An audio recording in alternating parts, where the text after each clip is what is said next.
So, a little bit about me. Taught at UCM, teach at Texarkana.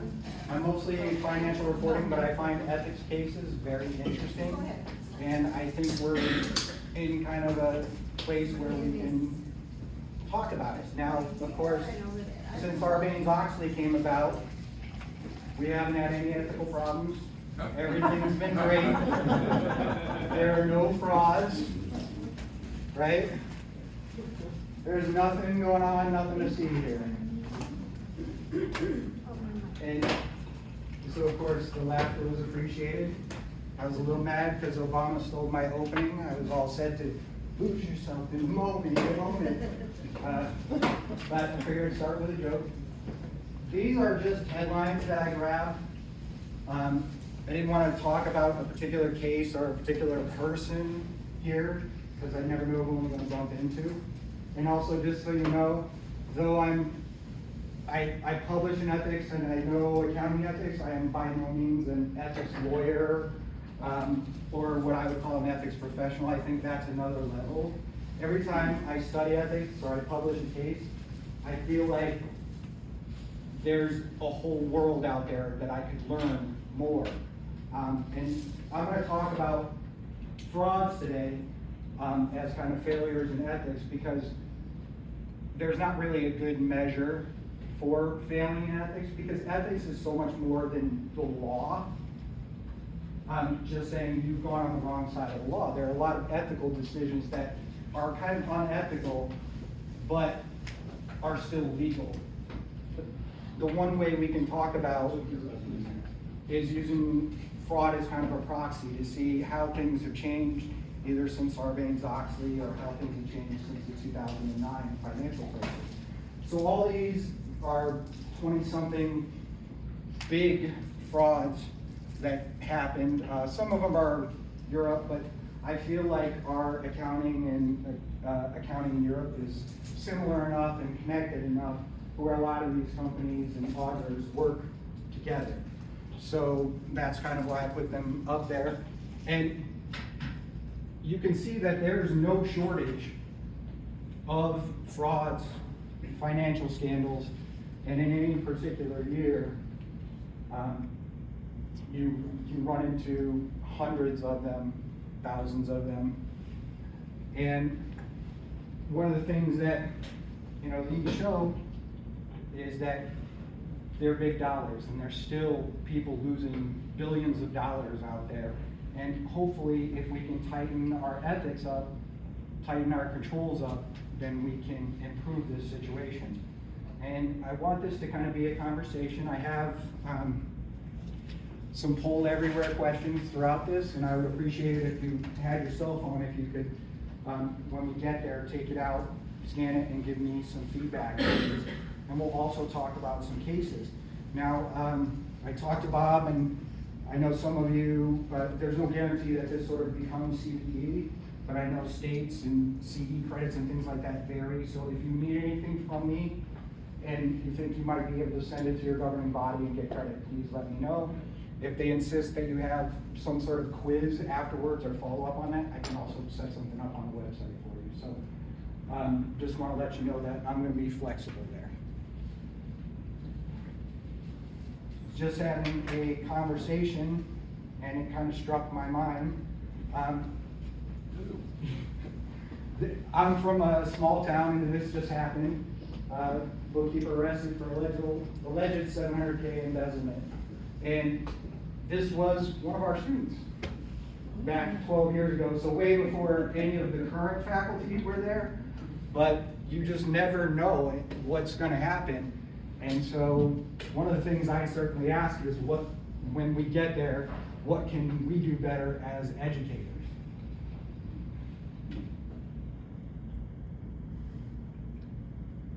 And I know you've probably introduced yourself a bunch, so I won't ask that, but I will ask a question. How many of you are in private industry?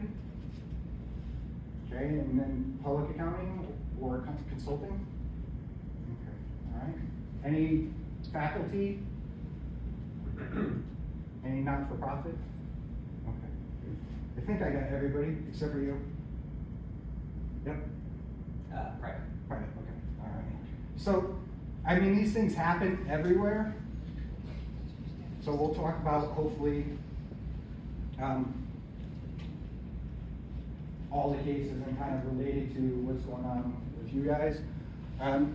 I feel like ethical accounting matters now more than ever because the dollars and the internet connect us, and when you're cheating somebody, it's very easy to get huge dollars quickly. And you know, I just think about what's kind of going on with stocks and the way that they've recently been able to kind of manipulate stocks. And while it looks like the little guys are getting the bad guys, it's been interesting to see them shorting and holding up stocks, AMC, GameStop, and so it's really interesting. I think this field is worth spending time for, but I also think when you look at fraud and when you look at ethical issues now, we're also looking at crypto and stock manipulation, that things that we didn't talk about as much before we were just kind of worried about, are we reporting properly? Are we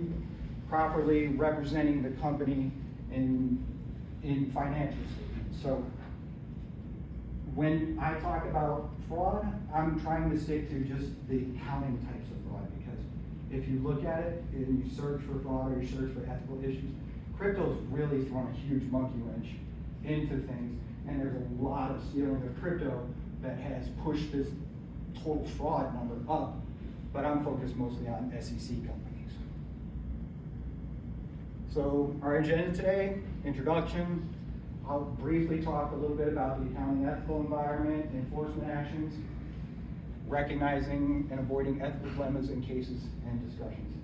And I'll be honest with you, I know that professionals in the field, you kind of know your ethics area probably better than I do. If you belong to a professional group, the AICPA, the IMA, I'm assuming certified fraud examiners also have a code of conduct that includes ethics. So you probably know your area in particular better than me. If I say something that's wrong, please raise a hand and correct me. I want this to be kind of an open discussion. I want you guys to enjoy the day, learn a little bit, but think about ethics. Okay, so this is the first poll that I have. You can either scan it if you can get the video, or you can text or go to poll everywhere. I tried to set it up so that it did not ask you any personal information about yourself. If I failed, I apologize. This is the first time I've used this, but I really want to use it again.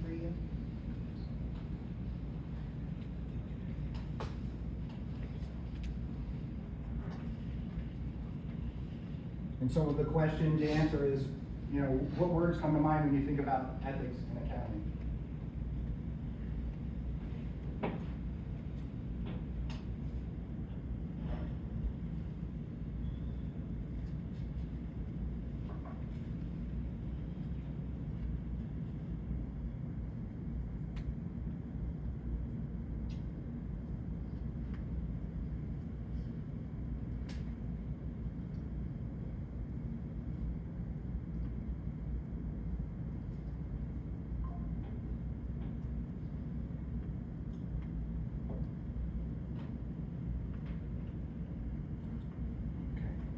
So the larger the word, the more often you've used it.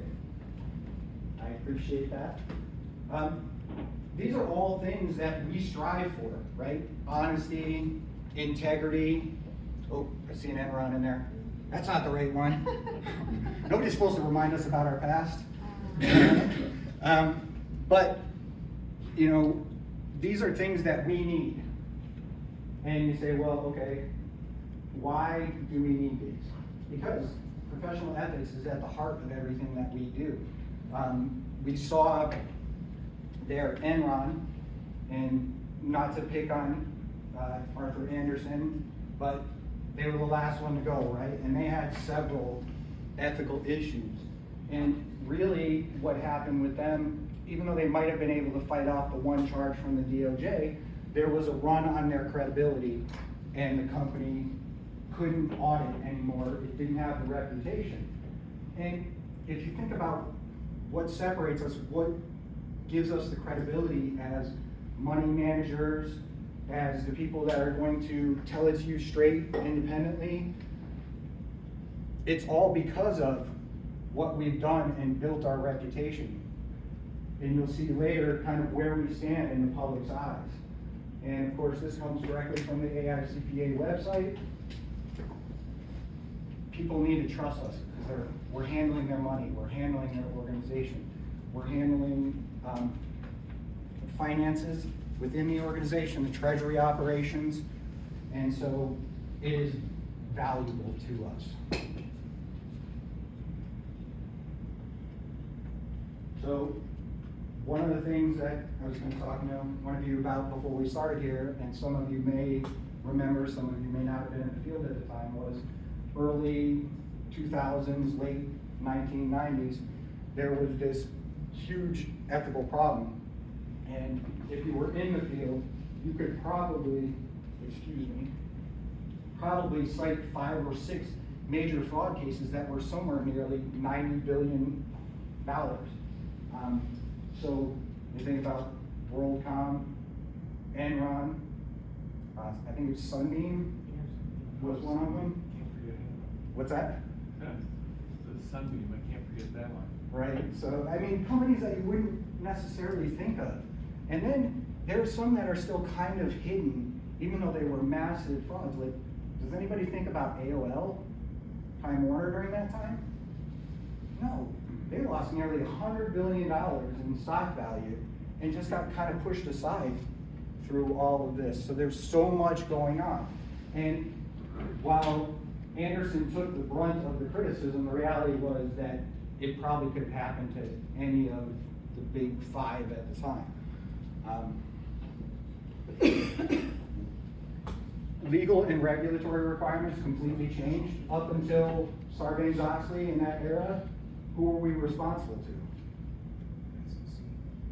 Well, not really before Sarbanes-Oxley. I mean, they could get us, but we were kind of set to do our own thing, right? We mostly had the ability to govern ourselves. And Sarbanes-Oxley took that away, right? They said, nope, you can't do it. You burned us big. How important is the financial market? It's impossible to state, right? I mean, we have companies that are too big to fail. Arguably, our big 4 accounting firms are too big to fail now. And you'll see a little bit later, they're not doing so great on audits. We talked about these frauds and or the ones that I showed early on, but on audits that they're doing, they're finding from the PCAOB considerable amount of deficiencies. So we've got to think about how we improve that as well. And the legal and regulatory environment from Sarbanes-Oxley changed. It made us a little more accountable, but it also made CFOs and CEOs more accountable. I heard somebody talking about skilling and FastOut, and I got a chance to see FastOut, one of the IMA things, a few years ago. And really, I kind of wanted to boo him because he came up and he had his CFO of the Year trophy for 1 year, and then he had his prison number for the next year. And he's kind of telling us basically that what he was doing got him all kinds of recognition 1 year, and then the next year got him thrown in jail as though it was some sort of excuse that what he was doing wasn't wrong. Well, when you back things up with your stock on a downturn for a company that's been doing some really unethical, fraudulent things, chances are when you get caught, that stock's going to be worthless, and all those special purpose entities that you backed up disappear, and you owe lots of money off balance sheet. But not to mention how they hurt people just in some of the things that they did. Did anybody hear about the rolling blackouts in California? No. And since the regulatory environment had changed, a lot of regulations were being cut. They were able to shut down power plants in California during busy times of the year. And so what does that happen? That creates scarcity. And of course, if you just think about supply and demand, price goes way up. Now, there used to be regulations that prevented them from shutting down and prevented them from charging too much, everywhere but Texas, right? So when they did this, they made tons of money, and it was all good fun for them. So you can see we're not doing great, but our professional reputation is still good. When we look at this, we're still doing reporting for thousands of companies, big companies, and there's a lot of good that goes on every day. Where do you think accountants fall on the trust scale?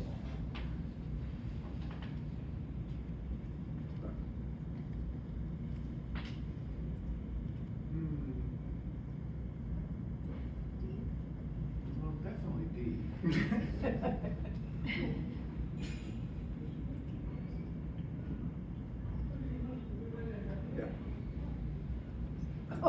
It's always safe to take shots at politicians, right?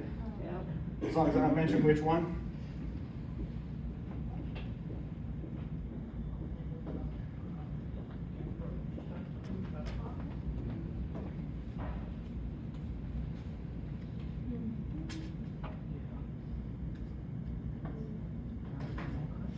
All right, good number of responses, I appreciate it.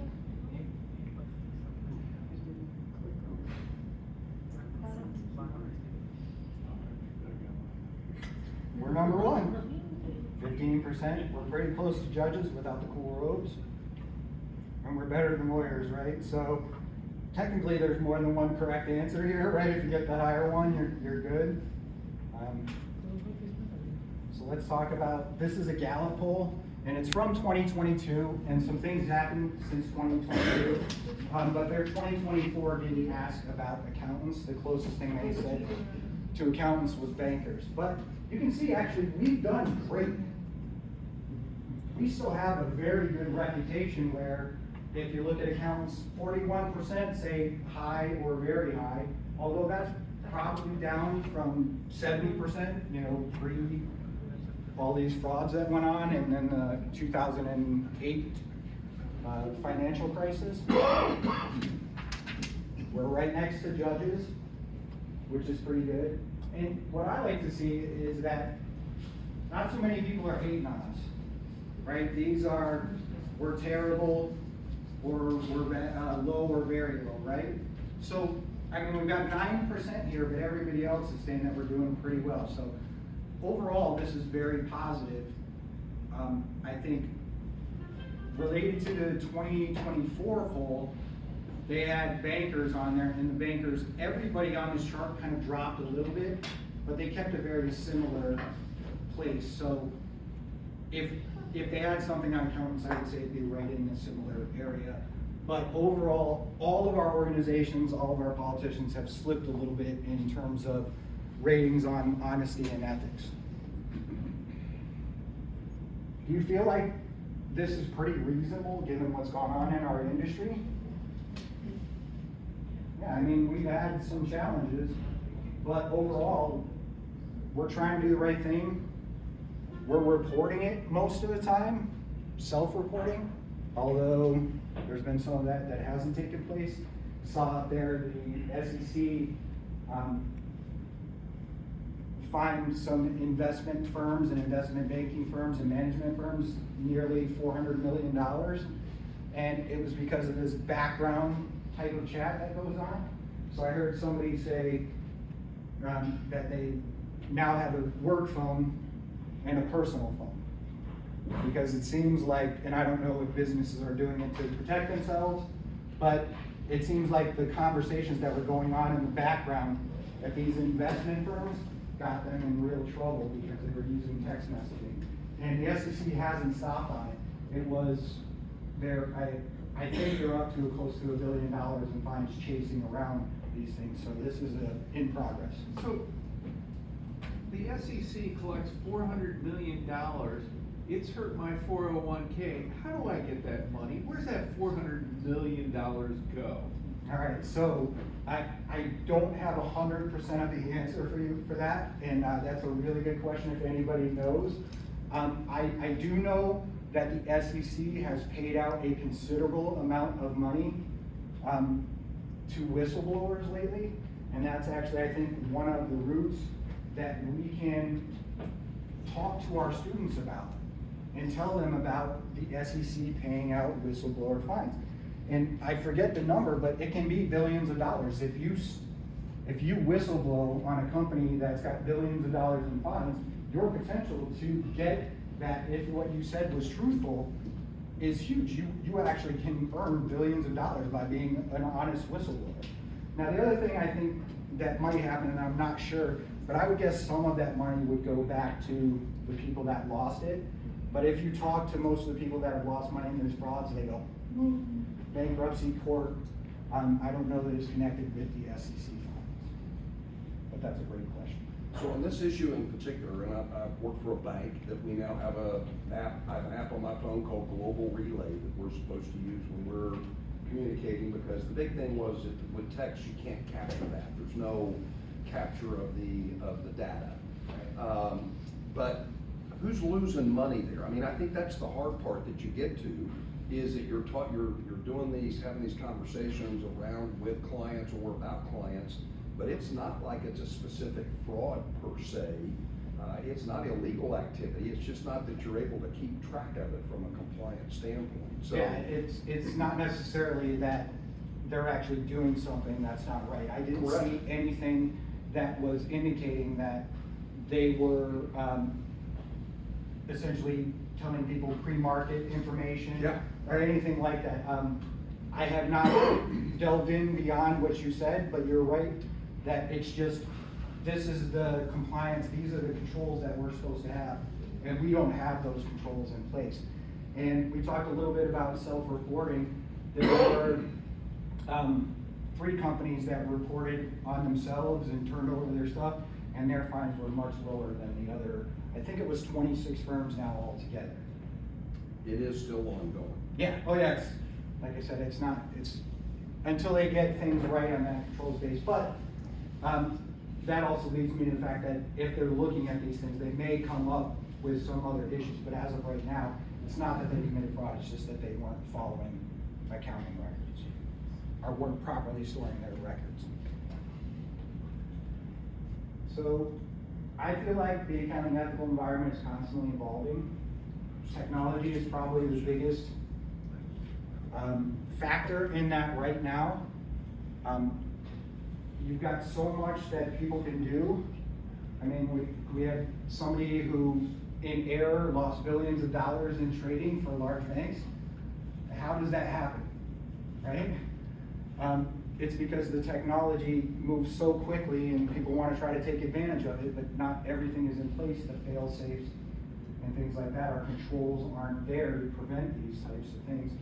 And so, you know, that person at least got into chasing a loss, right?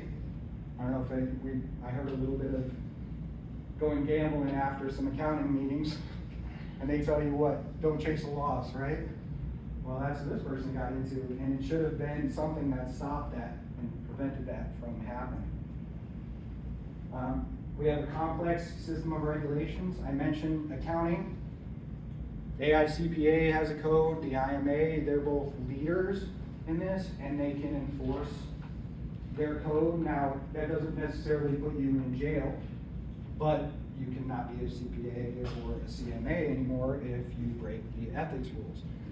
Now, what has become though is that the SEC is a much more empowered body since Sarbanes-Oxley, and so they can now also do much more than they could before. Before, executives could throw up their hands and say, I'm not an accountant. I don't know what's going on in my company. Now they have to know what's going on and they have to sign for it. But that hasn't changed in terms of what we've seen for ethical issues. And I don't talk about the 2008 financial crisis, but it didn't prevent that. You know, there were a lot of companies out there, banks, that were rolling securities in together, and they should have known that these securities were not offsetting each other's risk. Just because I have a good loan and I put it with a bad loan doesn't mean that that bad loan can't fail and my money can't be lost. So we had a lot of bodies that were involved in that, the credit rating agencies, most of the big banks, and we saw Lehman Brothers fail, and basically they're gambling with our money and then selling it back to us as though it was some no-risk thing. Well, I think one thing might be worthwhile comment is, I'm not sure we're gonna touch upon this later, but the industry does self-police itself pretty well. I mean, my wife is a public accountant, and we have to abide by its independence rules. And the independence rules are pretty crazy intense. Like, for example, we can't, when she works for RC Young, so that means we can't own any equity that RC1 audits, regardless if she's on a client or not, which is mostly great companies, mostly great, equities that we could own, so it really includes all that. I mean, we can't bank with companies or a bank that UI audits. We can't get our home mortgage in certain things. We can't get a car loan through certain things. So I mean, it's uber intense as far as how strict they are from an independence perspective. Right, yeah, and it's needed to be, unfortunately, and that's been one of the things that I would say has been on the forefront of the AICPA and the other organizations as long as I've been an accountant. You know, every few years they're changing these things, they're updating these independence rules. Right, but one last thing, but the point is that they're even stricter than any other profession. Absolutely. Listen to what's happening with judges, the Supreme Court even. So the type of rules we put upon ourselves are stricter than any other profession, and are they effective? Is it really worth it, is the question. So unfortunately, we can't know what we don't know. If we didn't have these things, where would we be? I would say that you could probably look at the way crypto is going, and see if we weren't in companies in good places, then, there's millions of ways for them to try to steal your money with crypto. If we didn't have our companies protected, if we didn't sign on for those types of things, if we didn't have internal controls, then, that could be a problem that we would encounter. So you keep saying, well, crypto's good, but there's a dude sitting, Bankman-Fried, sitting in jail because. Oh, I'm not saying crypto's good. I'm actually saying it's the Wild West. And if you look at accounting you look at our structures, CPAs, IMAs, private companies, not-for-profits, we're doing a better job. Now, there's no question that the SEC is enforcing more. We're trying to do better on it. You may feel like we're doing all that we can, and that may be a valid answer because there's a certain group in society that no matter what you do, they're not going to behave ethically. And, so the only guardrails we have are the laws. And, I'm definitely not saying crypto is good. I'm saying it's the wild, wild west of ethics.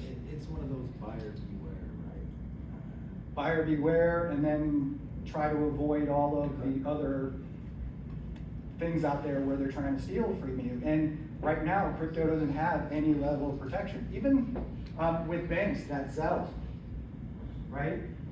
Your bank will tell you if you Zelle somebody money, it's gone. It goes out in the atmosphere. That's different than what we have for credit cards. We have protections for that, right? But we are here because of the fact that we do our best to police ourselves. Now, like I said, we do our best, but sometimes the regulatory agencies come in and slap our hands and throw us in prison because it's not everybody. But we shouldn't think about it, and that's kind of the end of my message, is that we're failing. We're just looking for continuous improvement, looking to do better. And one of the things my PhD director used to tell me is he talked to a medical doctor and he kind of pushed down what we do. And he kind of said, we're not in the same boat as a medical doctor for what we do. And the medical doctor said to him, what if you could have prevented the Enron financial crisis? She said, what if they could have prevented the opioid crisis? He was actually trying to pick him up though, but you're right, he was trying to pick him up and say that accountants do valuable work. If you could provide something that helped individuals invest and help them avoid those frauds, that we do make a difference, because how many lives were crushed when Enron went out of business? You know, what were they doing that really hurt their employees? Does anybody remember? Their pension, their pension was funded 100% with company stock. And they, towards the end, wouldn't let you sell that stock. So you might have looked like a paper millionaire for a while, but they locked you in and knew that paper was gonna be worthless. So, you know, it hurts people. We're working to strengthen ethics education. I teach in Texas. Texas has a very sturdy framework for accounting ethics. They require you to have an accounting ethics course if you're going to graduate with an accounting degree, undergrad. And they also require that to be taught by somebody who has the right ethics experience. Now you think, oh, that's no problem. Well, it creates all kinds of problems, because the business schools want to teach ethics as to a total group of students. But the mostly management, where that ethics comes from, doesn't get the approval from our Texas CPA Society. So we've got a situation where we have kind of business ethics and then accounting ethics, and they're kind of taught as two separate courses. So we merge them and everybody gets the full accounting ethics course. So it's changed. We're considered kind of leaders in that field, and we're working hard to make sure that accounting ethics is a part of every class, but also that, at least in Texas, they have a class on ethics. Now again, whether that changes things, I'm not sure. I do know there are some effective ways to teach ethics, and one is to kind of ask somebody, okay, read this, tell me how you feel about it, and then say, now take the other perspective, and have them try to justify the other perspective. Now, some people feel there's always a wrong and a right on ethics. I think there's kind of a floor where we all accept that it's wrong or right, and some people may be higher or lower than that. But for the most part, when I talk about ethics, I think of the collective. And so, as far as that's concerned, I try not to look at the individual as much. Now, there's also more focus on whistleblower reporting, and I talked a little bit about it. They've given out some pretty big awards. So you can, corporations are required to have whistleblower lines. I don't know how much has come through there versus how much has come through whistleblower.org, which is kind of feeds into the SEC. And then the SEC, if it finds it, will pay you. The thing I talk to my students about from ethics from the start is that if they find themselves in a situation early on in their career, they need to know what's going on, and they need to ask questions, because of these frauds, we've only recently started to get the top people.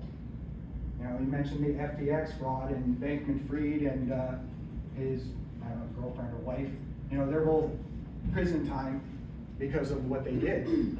Back in the past, a lot of those executives were able to skip out on it because they said, I don't know what's going on. And the people that got hurt, people that got thrown in jail, were the whistleblowers and new employees, or not new, but lower level employees, because the first thing executives do is go, I didn't tell them to do that. They're the ones who did it. It's their fault. And so a lot of them kind of have to turn witness, but when they're doing that, they're also accepting some penalty for what they're doing, the part of the crime that took place. And the executives have millions and millions in lawyers to protect them, and the small people go to jail. So now this gives us the option, make some money and stop something that's wrong from happening. Corporate culture. There's been more focus recently on corporate culture and trying to push companies to do the right thing. And I don't know how successful it's been. We see that companies respond more to economic pressures than they do related to kind of investor motions. Because for the most part, when an investor brings up something, they want them to be more ethical, they want them to report more. We have very little leverage in that, right? Who owns most of the stock? Investment bank, executives at the company, hedge funds. Also, by the way, we own a lot of it in a different way, right? We now are having mostly 401k plans. Some of you may have pension plans, but either way, the investment people that work for our plan, bless you, are driving some of these not so great changes. What do you think they're telling the executives?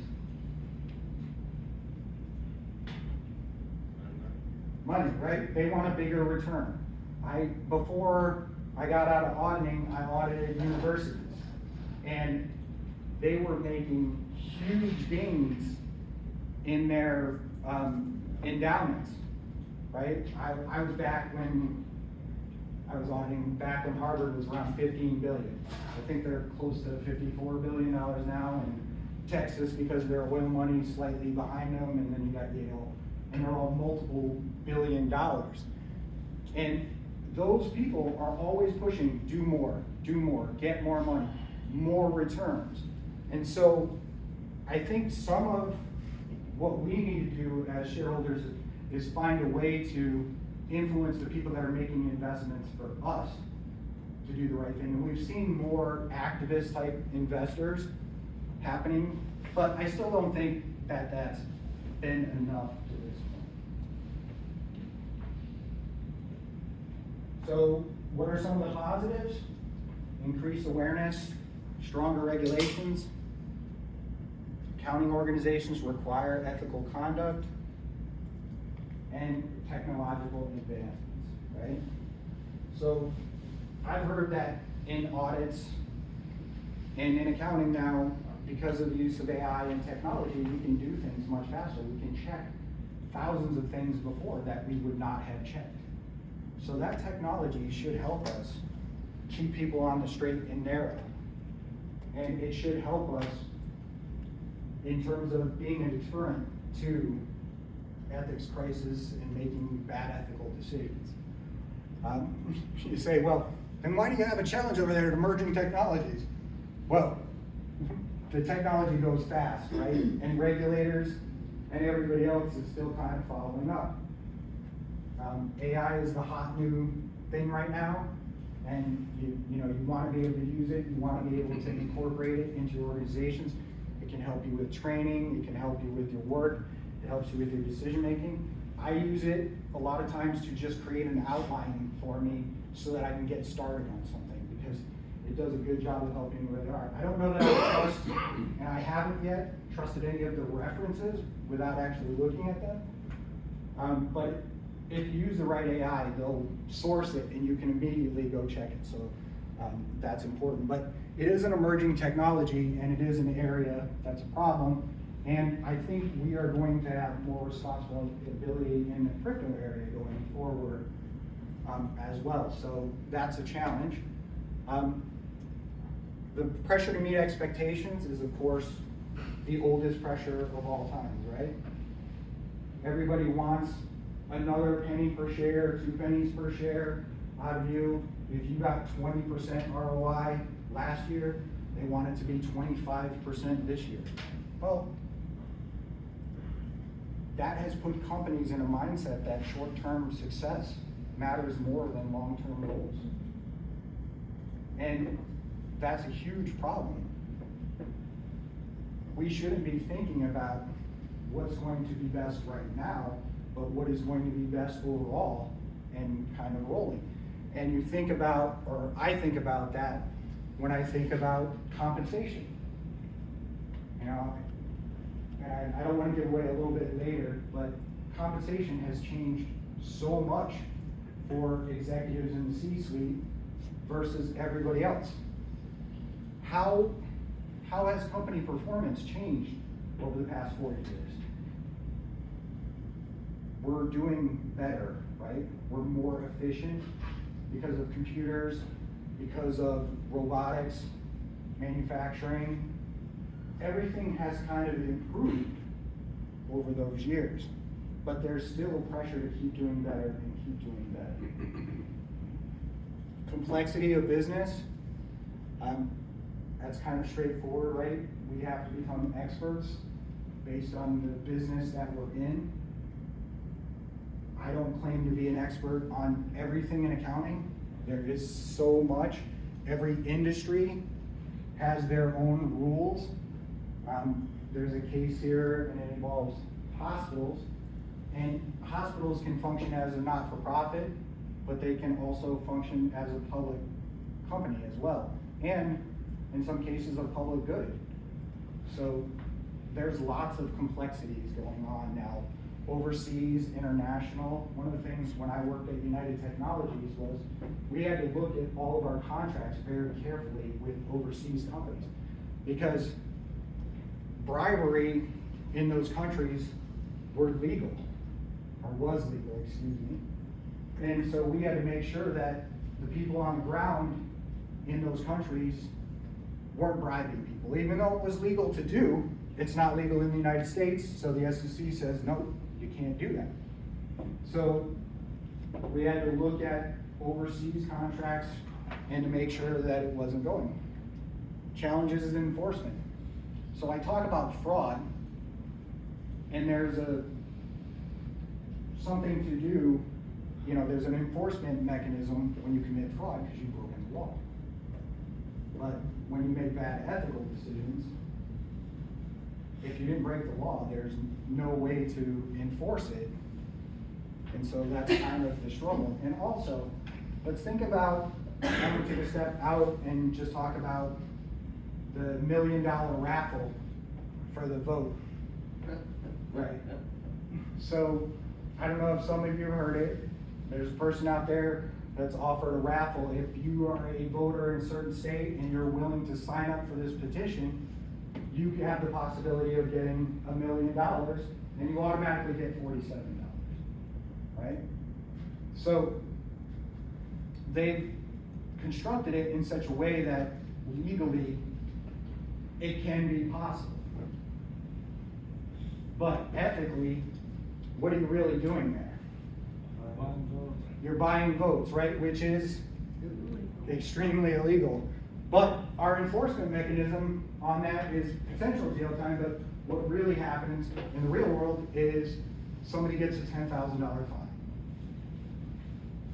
And that's the likelihood of what's going to happen for most of these cases if you look at previous case law. So if I'm a billionaire, what's $10,000 to me? Somebody's got to tell me, I don't know. Cost to do it. What's the question?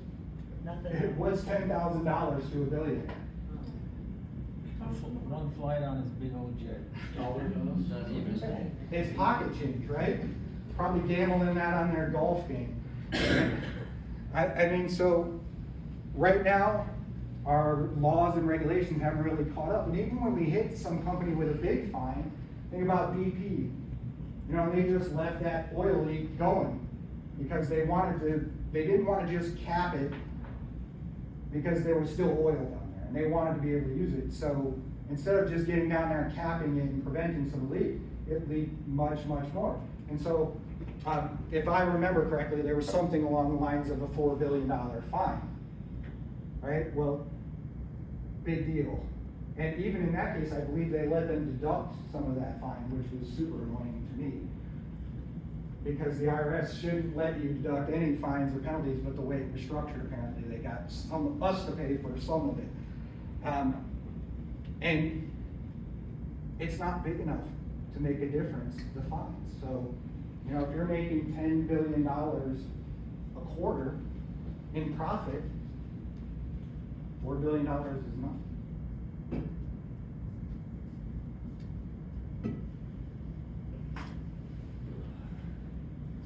Our next question. What current ethical issues do you think the accounting industry should focus on?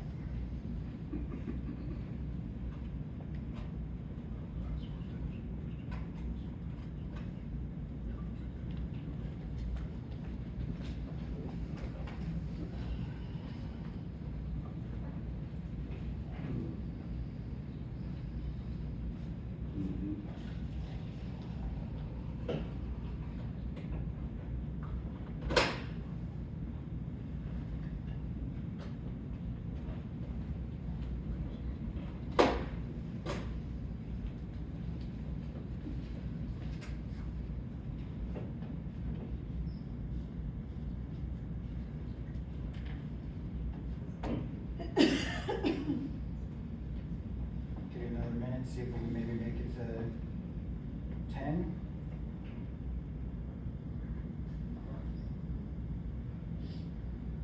Appreciate everybody who's posting for us. All right, great. That's close enough.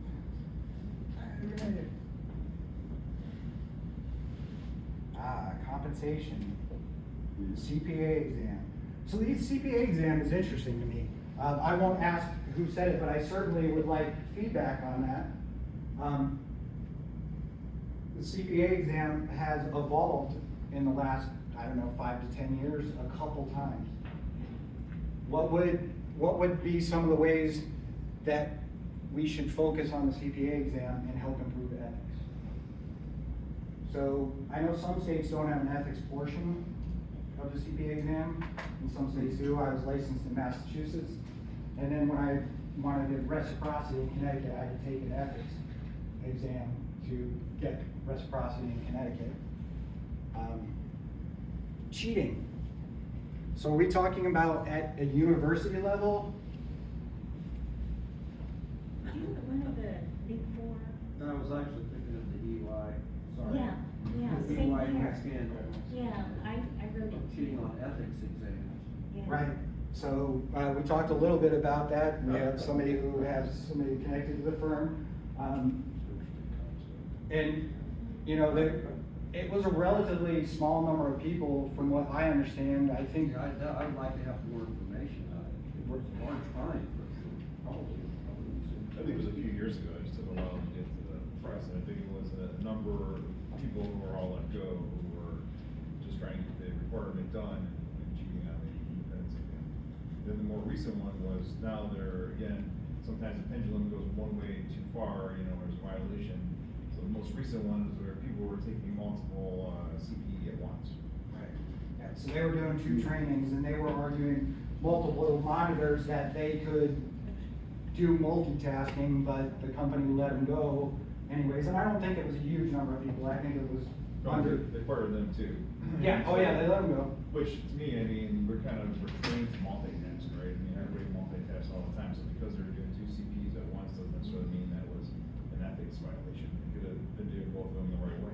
Yeah, I don't necessarily disagree with you, although I don't know if they had live where they were required to pay attention to something, then I would think that wouldn't be fair, but if it is a self-advanced video course, then it should work. One of the things that I have to do every year is kind of fill out these ethics things, excuse me, FERPA, which,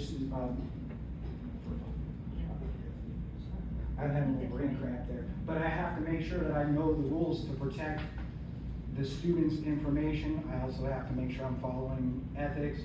And the nice thing that they've done with our test is they've allowed us to take the test first before we have to do the training if we don't get 100 on the test. So the nice thing about it is that if you know this stuff, you can get through it. The bad thing about it is you can cheat on that test. Yeah, one concept you haven't brought up yet is a lot of, I think the technical terminology was in appearance and fact.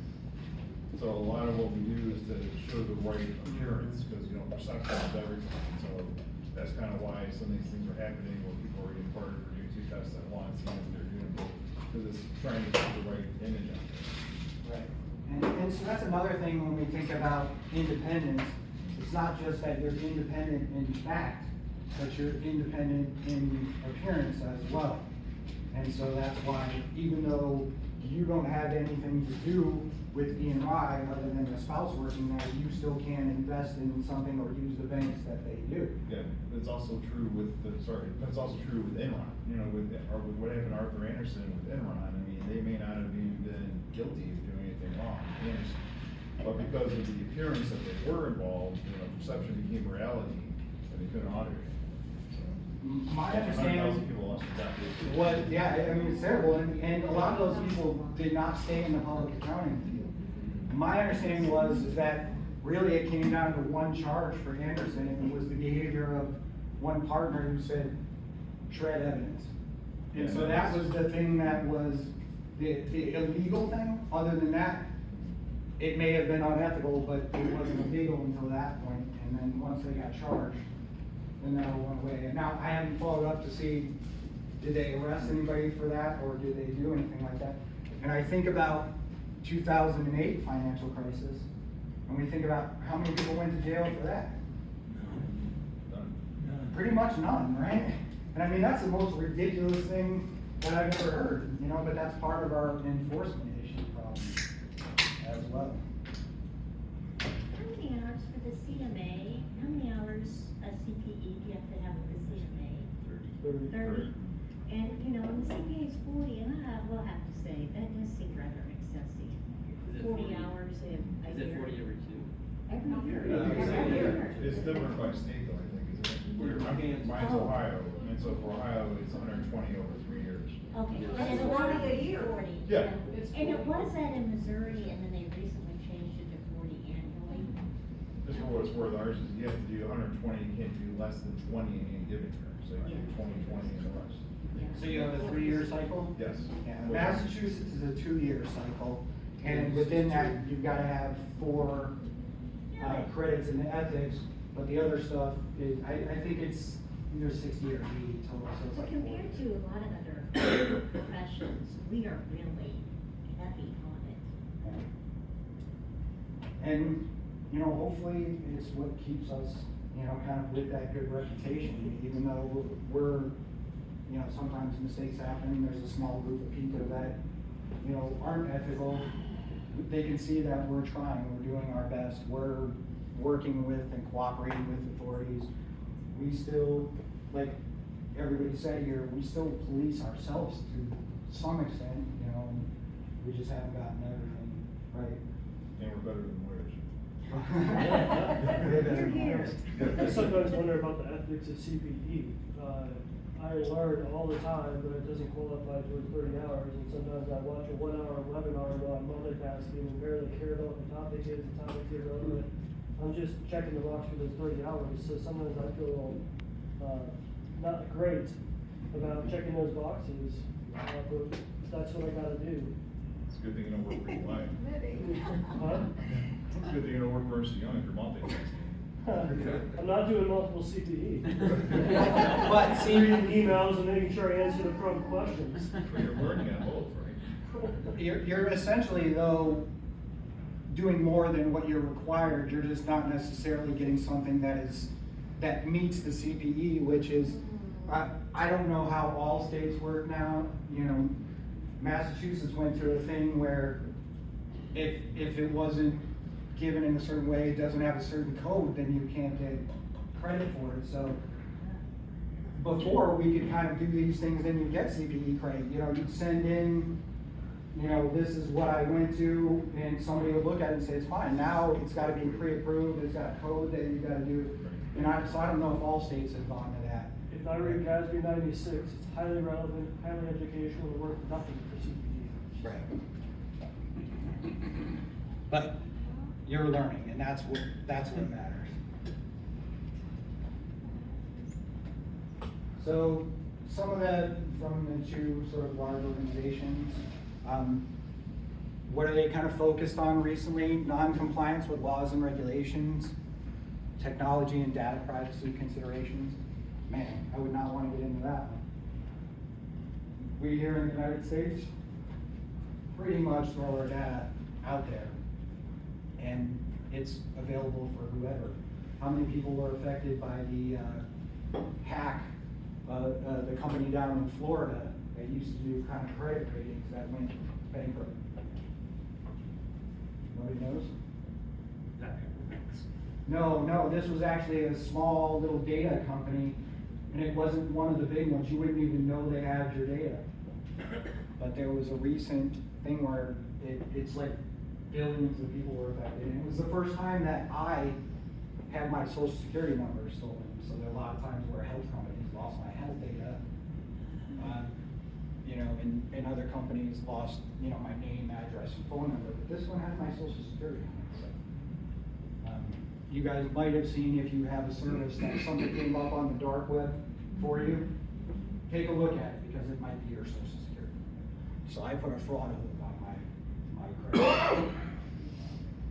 I realize I'm not the first person that they're gonna go after, but I don't wanna be caught offhand.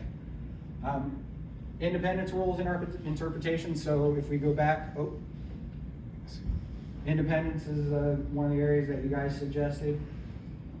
Even though they do so much, when I was part of the Big Four, the only thing I could invest in was this plain vanilla mutual fund, and it was all the clients that, you know, and everybody that they didn't invest in. So it was really like a kind of cash fund that mostly bought bonds, you know, from the government, right? 4% return each year. Like you could buy Vanguard S&P 500 or something like that, because it might be in there. No, you can't, it's up to your firm, if Vanguard was a client. Well, like, I mean, S&P 500 probably ought to be one of those, but Could you, well, like, for example, I can buy Fidelity, we have Fidelity and they might have S&P 500, so that's fine. that's fine. Right. But it's But not if like they you can't go out and buy that individual company, but you can buy a fund that has that company in it. Through the right mutual fund. Through the correct. Yeah, it really offers a lot of restrictions. You're going, and, you know, what you can buy is very, very limited, and a lot of the funds out there are interconnected, and we've seen companies just kind of grow and grow and grow, and you kind of monopolies. So you have GIA, Kraft, Fidelity, State Street Bank. There's not very many of them, and I know at PricewaterhouseCoopers we used to offer a lot of them, so our investments were plain. Investing in Robinhood or something like that was. What's even crazier, not to be too personal, but I can't work for a company that EY audits. I can't be in a financial reporting capacity for a company that EY audits. Limits the companies I can work for. I guess she has to.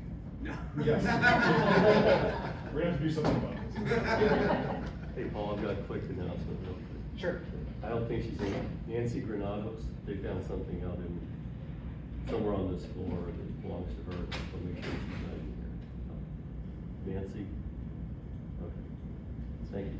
No problem. Okay, so sustainability and corporate social responsibility, I've seen the SEC go after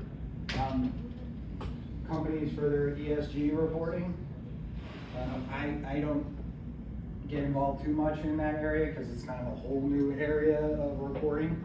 But they're making sure that what companies say, you know, that it's accurate. Guidance on emerging technologies and their ethical implications, so we've talked about those as well.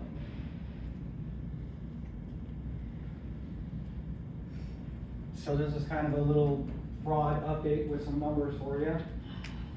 First quarter of 2024, SEC filed 52 new actions.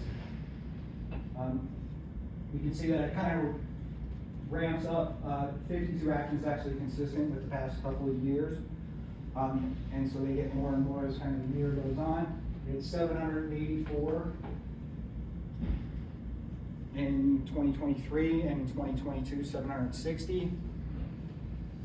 $5 billion in financial revenues and $1 billion harmed investors. So this kind of answers your question. Some of that money that can be recovered can go back to the harmed investors.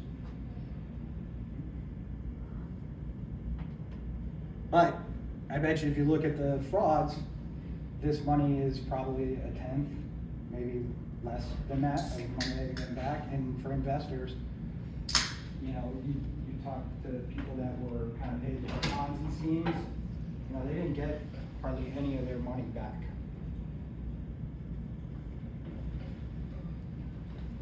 So my next question is, what do you attribute the continued ethics failures and frauds post Sarbanes-Oxley? So what's continuing to drive some of these frauds?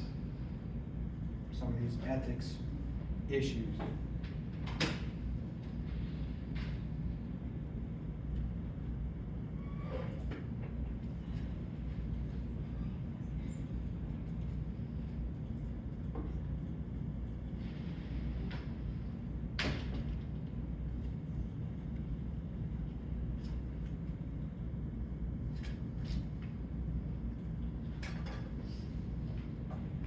This one we have a little stronger feeling about. So this one's gonna be interesting to me because I've been thinking about a whole bunch of things that are kind of not related. All right, so we got the Gordon Gekko model, right? Was it Gordon Gekko what's that? Greed is good. Greed is good, right? Benchmarking, technology, morals.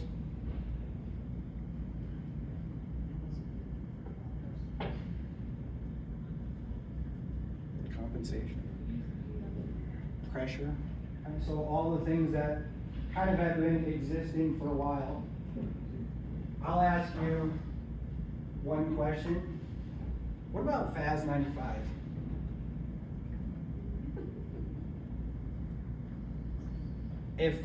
If I remember correctly, and please correct me if I'm wrong, FAS 95 basically changed the way that the companies were allowed to report and use stock as compensation. And since then, we've seen more and more executives compensated with huge amounts of stock. If you're running a corporation and you've got stock in that corporation, or you've got stock options, or you've got restricted stock, what is your focus on? Is your focus really on shared risk? Is your focus on positive net present value projects like they say it's supposed to? No, the focus is 100% on the stock. And we know that this happened because early on we found a bunch of ways that companies tried to cheat it, right? If you gave stock to them at the strike price, they didn't record any expense and they didn't have to recognize it. So what would they do? They would backdate their grants, or they would, the way that they provided information would usually be around the grants. So they'd say, oh, something bad would happen, and then they'd award the grants while the stock price was low, and then they'd tell you something good, and it'd go right back up again. And so, to me, I think that's where we've kind of lost our ways on these big things. It is an absurd amount of money. And we've also allowed company CEOs to be chairman of the board. And in those companies, you see a lot more fraud that happens. And it's just a fact of the reporting. Why? Probably more scrutiny on them, but also, greed is a big factor as well. So I just wanted to kind of point out the timeline, and kind of where we are now. So it's funny, I have a textbook and it's got a picture and it says Sarbanes-Oxley, and then it says, fraud and misstatements, and it's, kind of draws a link and says, oh, they're all done, because Sarbanes-Oxley happened and internal controls got better. But what do we know about internal controls? We know internal controls can be defeated through collaboration, right? They're not perfect. We have cost-benefit limitation on them as well. So we had the financial crisis, audit quality crisis, I call it. This is kind of my own term. In 2019, both the regulatory body in Europe and here in the United States really started to hammer down on firms and talk about the audit quality crisis. And one of the things out there was that almost 30%, if you look at the big four, of their audits that were examined by the PCAOB had audit deficiencies. that the PCAOB felt like they should not have been able to come to a conclusion that they came to because they did not perform the audit properly. And that's just the big four. And I won't hit on E&Y anymore, but they just got the unlucky pick in that particular year that I'm talking about, but it's been 20% over the last 5 years. And so I'm hoping what we see is as better technology comes about, that we'll start to see these go down. We'll start to see audits being performed better. And hopefully we can be helped, and I mean that by the faculty as well. Yes? So how much of the audit deficiencies are driven by, the firms that do the audits don't usually have a very good understanding of the business they're auditing? So that should not be the case with the big four, right? I can't answer that question for you. We have certainly seen that at smaller firms in the United States, but I don't know the answer of what percentage, but I would think the big four could not use that excuse at all. Does anyone have any comment about that? Yeah, I would certainly be interested to hear what you think. What? We're the big four these days. KPMG, Deloitte, PricewaterhouseCoopers, and Ernst & Young. So how much time of your audit are you having to spend kind of training the auditors on how your business works or being understanding? I just think sometimes I worry that they're not asking the right questions because they don't understand the businesses that they're trying to audit. And so, and I wonder if anyone else has experienced that. I mean, It sounds like an interesting question, and I apologize, I don't know the answer. You know, I didn't dig into all the reasons that they, and maybe that's not that the they're point, audit deficiencies. maybe that's not the point of the audit even. Right. Or, I know in terms of, It gets better after multiple years of the same auditor, but it gets worse as they have a shifting rotation of their team. yeah, that could Because you be, can only have, what, the same auditor for 2 years and then they gotta switch, or is it 5? no, same partner for 5 years, and then The partner switches every 5 you can years. still stay with the firm, but you have to. And in Europe, they have more strict rules where the whole firm has to leave it for so many years, I forget how many years that is. They're trying to implement that in the US, but they haven't had that passed. But Paul, what's an interesting question too, is for how many years have the audit firms even been tested? It only came about with the PCAOB, right? Before Yes. the PCAOB, there was no check of the audit quality. Well, there was, right, in order to do, sorry, what do they call it, assurance work, you have to be checked by your peers, so. Oh, yeah, peer review. The peer review was the thing before the PCAOB jumped in, and I'll be honest, I don't remember the The PCAOB came around as part of Sarbanes-Oxley, didn't it? Yes. Yes. So that's been around since 2002. But just recently, I think that it's also a matter of who is managing the PCAOB. And so that kind of changed, it changed by administration, I think. It So does. This last administration's been much stricter with audit quality than with before. So that's kind of why it's made more headlines here recently.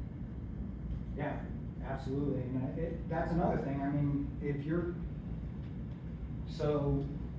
changing the SEC and their focus, and I know when the new SEC, director came in, his focus was more on kind of the crypto issues, and so the crypto now felt like they were really getting squished, and before that, they may have been a little more relaxed. Politics makes a difference, the political culture and the political environment, can be a cause of that as well. Well, Vicki, I would guess that part of it is the auditors that you're working with are just taking the work program, the audit program that they're given, going through and asking questions based on the audit program, so it really, I guess it would depend on, maybe I mean, they probably got a pretty standard audit program for yes, probably. whatever industry you're in, and then maybe they need to tweak it, and they don't. Well, and I think it's also, I worked at Deloitte right out of college, so you got people who are very inexperienced, right? A lot of people left after 3-4 years, so you don't have people say don't do exactly what you've done in the prior year, but if you don't have a lot of experience, you're gonna look at, oh, you did what did you have a question or you asked me, you're gonna continue to do the same thing. You're not gonna really challenge a lot of the audit program. Thank you for sharing. It's so nice to have a little discussion here and talk about these, because as professionals, we're so diverse in terms of our activities that it's great to hear from other perspectives. Even within the Big Four, they probably do things a little bit different. We had, where I was at PricewaterhouseCoopers, the senior was kind of in charge for setting up the audit plan. And so we had like a check the box. Does this company have this? Does this company have this? Does this company have that? And it kind of allowed us to select the audit procedures from there. The team is made up of mixed level. Those that are experienced and inexperienced. It all depends what role you play in. I gotta grab two more copies along the back. So I would like your answer to this, but I wanna start talking about the cases. And we have about a half an hour left, so I kind of figured 5 or 10 minutes per case. And so these are little one-pagers from cases that I normally do. I got some coming for them. Yes, I gave you both the same one because I thought, well, if you'd like to keep it, you can keep it. And then if you have some comments for me, you can write them on it and give it to me. Any comments you feel free to give anonymously, so you can write down on there. Or you can put your name on it, and especially if you want to have me email you, hopefully when I get the cases completed, then you can let me know. And then these are some other things. These are kind of the way that when I asked our students, these are kind of the questions that I asked them. And again, if you feel comfortable and you want to share your feedback with me, I would appreciate it.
This is just if you wanted to answer those questions and provide me feedback, I'd appreciate it.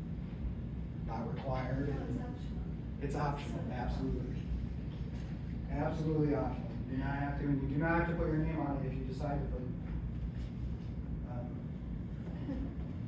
any recommendations.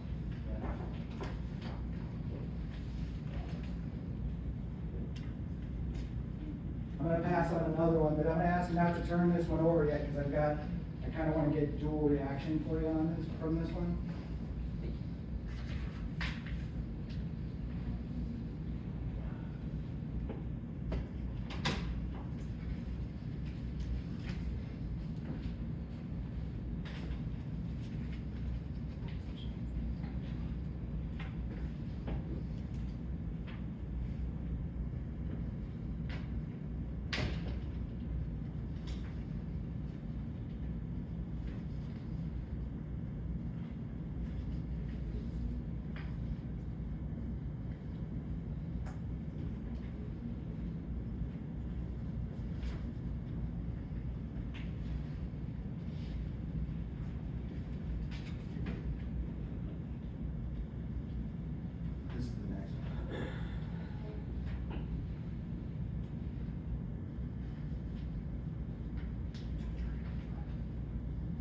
it, don't turn it over. Don't look at the back of the second one.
Do you feel like that's enough time to kind of look it over? Okay. So, I won't go through every question with you. Obviously, your feedback is important, so anything you want to share. My question coming from the sheet there would be, if you look at number 2, do you feel like there were ethical issues there? Okay.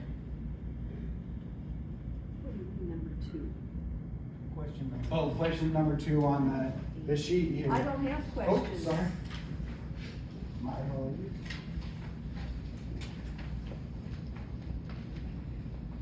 And again, these are just strictly volunteer. If you want to share it with me, any information will just help me work with the cases. I'm hoping that I pulled these from things that you may have encountered or you might encounter in the future. These are hypothetical. Or came from someone's career who wanted it. But this was a particular one I talked about, the hospital.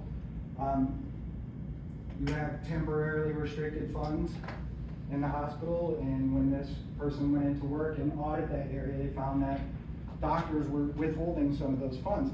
And a lot of times the doctors were withholding them not for things that one would think that they would want.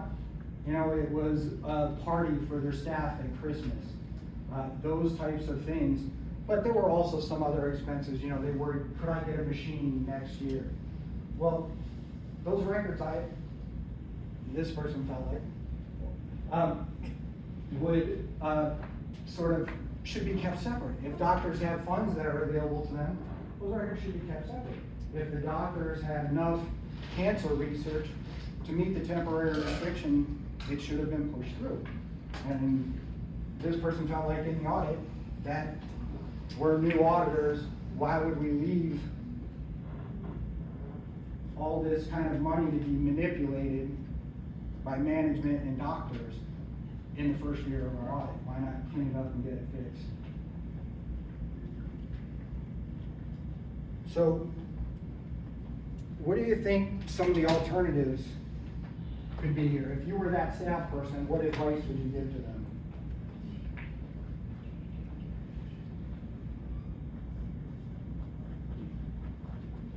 What about following, cash is coming in to the company, the hospital?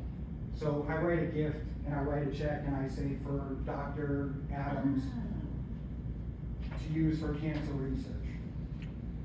And so there's kind of 2 or 3 types of gifts. There's one that's a gift that's just unencumbered. Yeah. And it says it can go to anywhere. And then the 3rd type of gift is a corpus restricted gift, and it's fully restricted and becomes part of your endowment, and you can use the Are they not investment. insurance? So what's the? So, right, they're taking this in, They're putting it in their bank. they're putting it in their bank and they're running it through, they're not saving this extra cash aside as like a restricted cash to these doctors.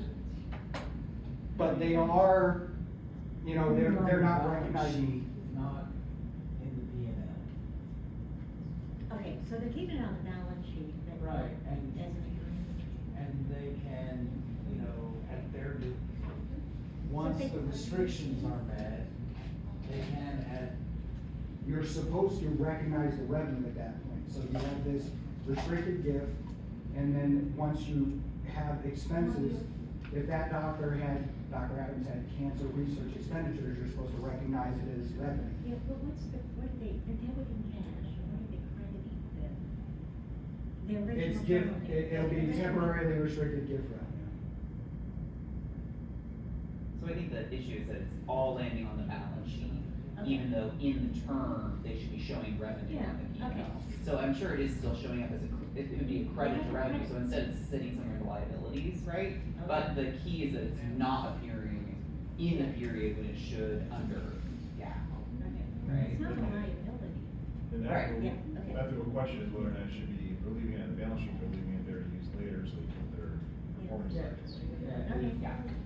All right. The CEO gets a bonus because the hospital didn't hit a certain bottom line or whatever, and, you know, for me, it's not, when it said it's not in compliance with GAAP, then right there's your answer.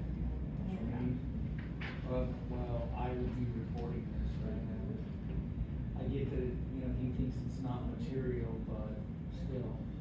I think it's really There's a interesting too, to private- talk about materiality, because it's almost like, well, if it's not material, but your auditor can just figure out what it is, right? If Lynn Swanson, in her first year as senior, was able to prepare this schedule of this is what it should be for this year and last year, well, then it must not be that big of a lift, why not just do it the correct way? You know? So what would you recommend that person do? That person who finds themselves in the ethical dilemma? If I were in that person's shoes, I'd be having a conversation again with Ingalls, whoever it is from the hospital, to talk about, I think that you should do it this way, for these reasons, here it is, and then we just don't have to worry about it, then it's done, it's fixed. Right. And you would hope that the doctors would be on board and understanding that there's some cash available for them to do what they've got to do, but your revenue should be recognized. There shouldn't be a reason why we're holding up revenue, especially at a state hospital. You know, why do they have a kitty? Who's gonna make sure that the doctors are doing this right?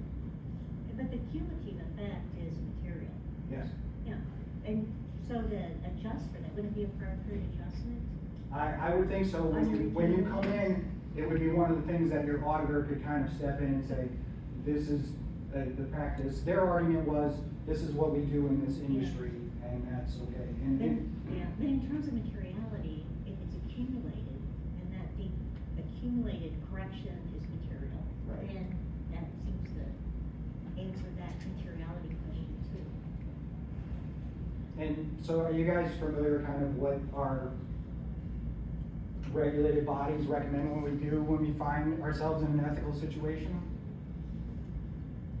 So make sure that you understand, so it's not like, ask questions, find out that you definitely got the right answer. That's the first part, right? So make sure that you can frame it in a way, and then it's talk to your supervisor. If your supervisor you feel like is not addressing the question, you go to the next supervisor or whistleblower hotline if it's a small company or whatever you think you can. And then of course you get to the point where if it continues, then you've got to think about, should I contact a lawyer and should I quit? Sorry, Dan, what exactly is the ethical dilemma here? Who's in the tough spot? Well, I feel like the auditor is in a tough spot because they feel different than what their manager feels, and their manager said, don't worry about it. So the ethical dilemma is a matter of materiality, because we know it's wrong, it's a violation of GAAP if we didn't report the revenue on the P&L. So So I mean, that's black and white, so that's the dilemma is the fact that her manager told her not to do anything about it. Right. Firm is one thing, they keep this client. Yes. And so that's not accounting, that's business related. And so you've got two ethical dilemmas, because let's say that it was the perfect world and you were being paid by a third party to do the audit on the hospital. Right. And then your duty is to the third party to do that and GAAP. And so they're saying, well, maybe you should report it because we don't care about the importance of your client. We want the audit. That's So you're saying this is why the IRS doesn't have these problems. That's correct. Yes. I mean, to a It's the great biggest challenge extent. because public accounting is asked to audit these companies who are paying them. 100% of the problem. And it's been a dilemma for a long time. Yeah, so it's a good problem for the auditors to have, but it's still a problem. So Dan, you really hit on what, you know, the dilemma is for accounting, materiality. And then, in my world, it's always the assumption of value as to, you know, how much is that piece of real estate worth? A market, lower market or cost. You know, what's the value of obsolescent, slow-moving inventory? Those things that don't necessarily carry the value on the balance sheet, but are there. And, you know, and how much have they built up? I mean, if we're off a little bit on, you know, what our estimate is on, you know, a reserve, for whatever reason, warranty or whatever, if we're off a little bit, that's okay, but if the materiality is huge and we miss that, then we've misstated our statements. And at what point in time do we recognize that? Well, what interesting point you're making too is it's really interesting when you consider what is really ethical and what isn't. Because a lot of our accounting rules may not necessarily be, perfectly correct all the time. Like take leasing, for example. I mean, how many years did we go through and not have leases on our balance sheet as an asset? That was trillions and trillions of dollars when we finally made that decision to put it on the balance sheet. So was it ethically wrong that we didn't ever present the balance sheet with that asset obligation before? So there's a difference between, the black and white of what the code says, what's an actual violation or not. And that's kind of a problem in our code, but we're not prescriptive to the point where, we have thousands of rules and thousands of things that have gone into in letters, but those are kind of each question being asked because we've had this framework for years, but there's still things that you can't. But didn't it become an ethical dilemma when people started abusing it, right? When people, it's like, hey, I'm gonna roll up this and put all this debt and stuff off balance sheet on some shell company somewhere to make my consolidated balance sheet look so much better. And It's interesting, it's all shades of gray, right, which is why we're here. which is when it became, oh, well, we better do something about this, right? It's Because usually- what Enron did, what Enron did was perfectly legal at the time. They were just so brazen about it that, one guy had to pay a price. Yeah. It was a misuse of professional judgment. And the GAAP gives you room to make choices. We don't work within like a mathematical bright line. But somebody says, oh, we can pull this off balance sheet. And we sort of have a little room in GAAP to be able to use some judgment. And our judgment here is good. So I want to jump to the next case, I hope you don't mind, I really appreciate I wanna the add one conversation, more go ahead. One other thing is the difference between our money and watching somebody else's money. That's the ethic in my view. I think I'm the guy that's trying to watch other people's money. And that kind of wonders, like, CPAs don't expressly say that they're fiduciaries, right? We avoid that judiciously. Right. And accountants don't, but that's something that can be thought about. Well, the auditors, in their statement, in the station, they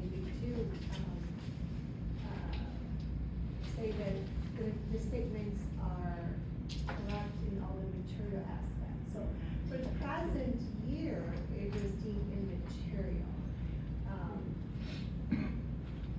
So what we do going forward is increase their substantive testing for the to make sure that it continues to be an immaterial item. Okay, so And whenever you increase substantive testing, you increase the cost of the audit. Yes. And nobody wants to pay more. Right. So I got the other tax case there for you, if you just take a couple minutes. I know we're getting right to the end here.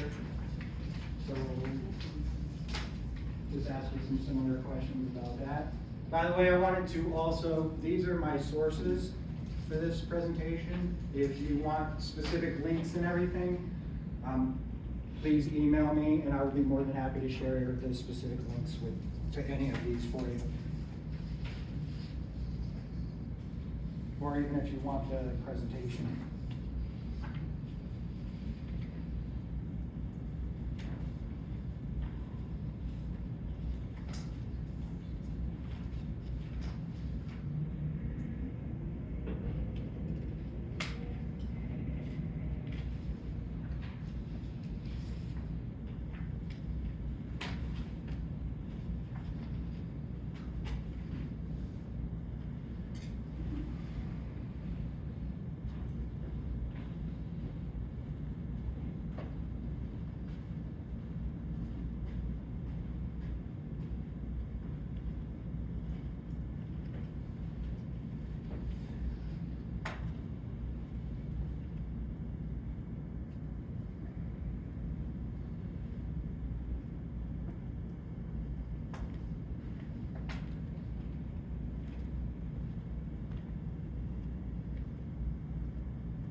So you can obviously skip the third one, and I didn't get to it today. Wasn't sure how much time we take in conversing, but if you gave me feedback on the other two, I would appreciate it.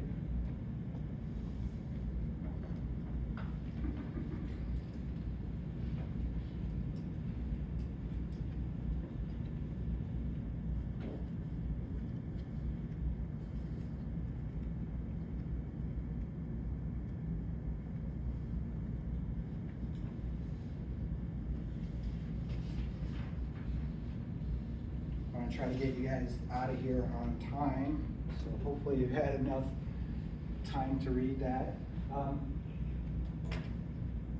Do we feel like there's an ethical issue here? Oh, definitely. I don't do taxes, but I wouldn't touch it.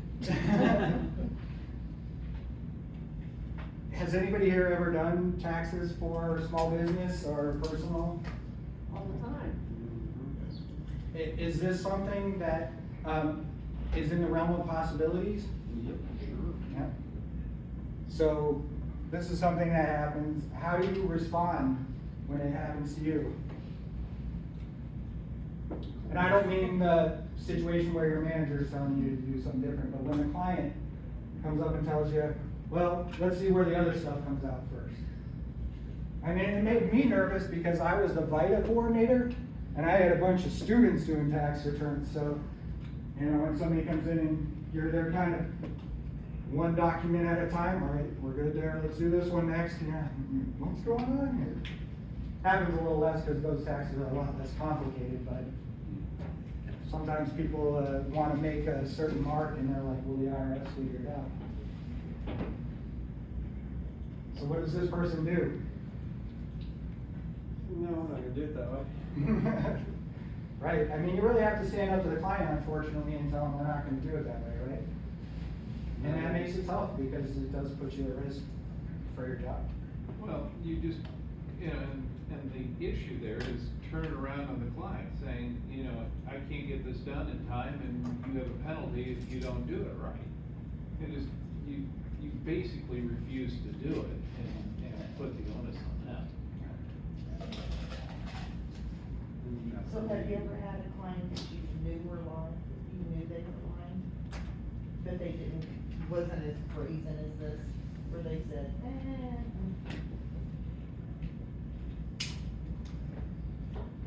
There, it was many, many years ago, I remember doing a return and he would have the same receipt in multiple packages, like it's part of this expense and I'd see the same receipt and oh, like it's meals and it's this deduction. You know, it's like, wait a minute, this isn't right. I don't remember how I reacted at that point, but I just kind of remember, yeah, this guy's trying to pull a fast one. You know, and it's interesting too, because I feel like the culture around taxes is avoidance, but not only avoidance to the point of avoidance, it's get away with whatever you can get away with. And one of the challenges you mentioned is with valuations. You know, out there, are you using an independent, reliable party? Are you trying to do it yourself? You know, so there's, I think, a lot of challenges out there with taxes. But Avoidance is legal, evasion is illegal.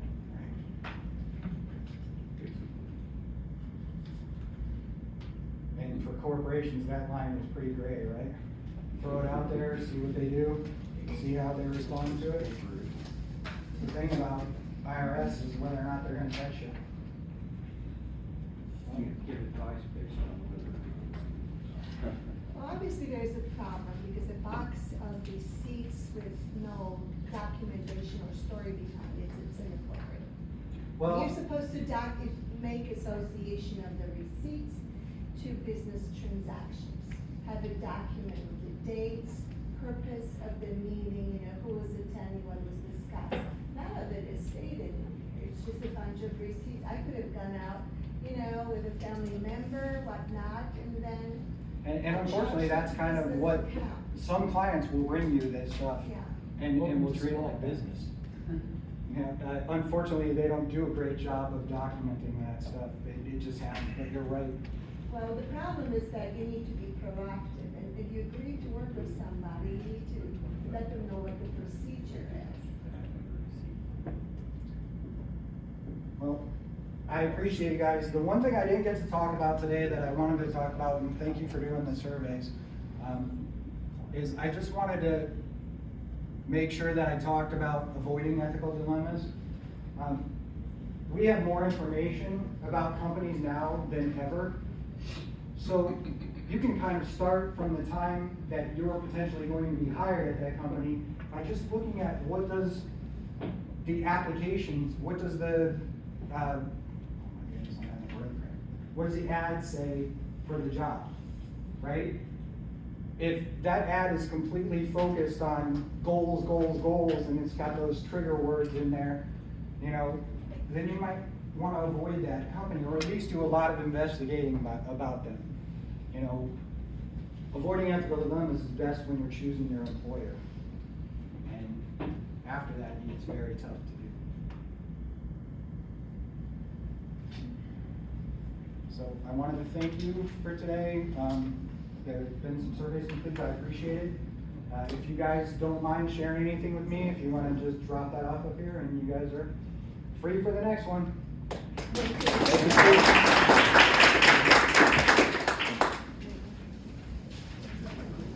Yep.